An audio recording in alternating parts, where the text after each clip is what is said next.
capacity to love another person depends on our capacity of loving oneself. If we do not have peace, joy within ourselves, we have nothing to share. We cannot make another person peaceful, happy. And therefore, it's very important that we practice so that we will have the element of peace, of stability, of freedom, of happiness in ourselves. Otherwise, we would have nothing to share. We cannot make another person happy if we are not happy ourselves. It's truly the teaching of the Buddha on love. So Maitri can be translated as la bienveillance, loving kindness, the capacity of bringing happiness to one person, to one of these 5 persons. And if there is no Maitri, your love cannot be called true love. A kind of love that can only bring sorrow and anger is not true love. The second aspect of true love is karuna. Karuna means the capacity of removing the pain in the person you love, transforming the pain in the person you love. This may be translated as compassion.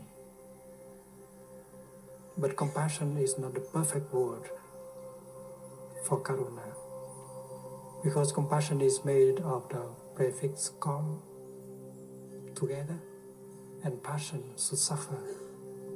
You don't really need to suffer in order to remove the suffering from the other person, like a doctor.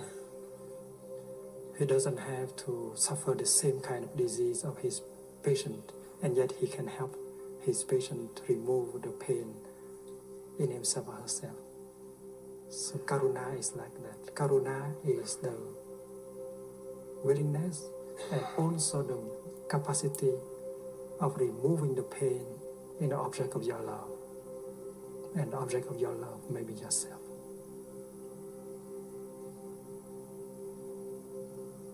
When we look deeply into the nature of our love, we find out whether there is the element called karuna, compassion in it.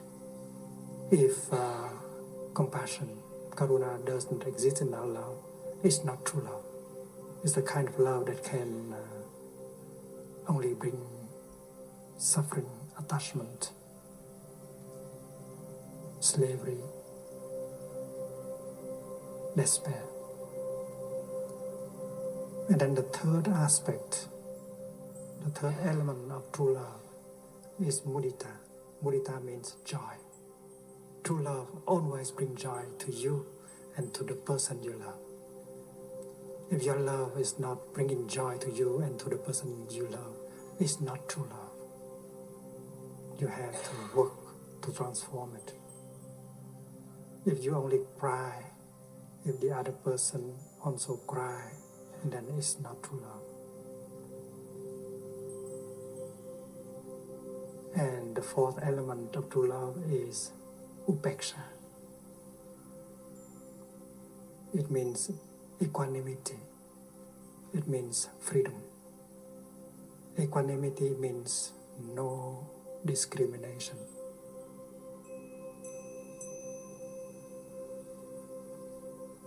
When we love someone, and yet that someone can retain his or her freedom to be himself, to be herself, and that person doesn't feel that she is in prison, the prison called love. She has space around her to move around. She has space within her heart. That's upeksha. And if your love deprive yourself and deprive the other as freedom, of space, that's not true love.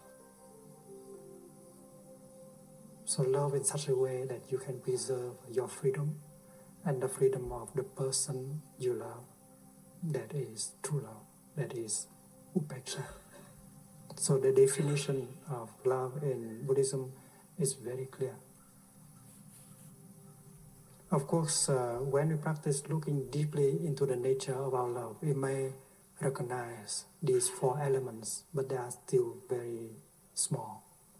And the opposite nature of these four things may be more important. That does not mean that we have to throw our love away, to stop loving. That means only that you have to practice looking deeply into the nature of our love and practice so that the element of Maitri will grow every day. The element of Karuna will grow every day. The element of mudita, joy, and the element of freedom, upeksha, grow every day. And the more these four elements grow, the happier you become, the happier the person you love become.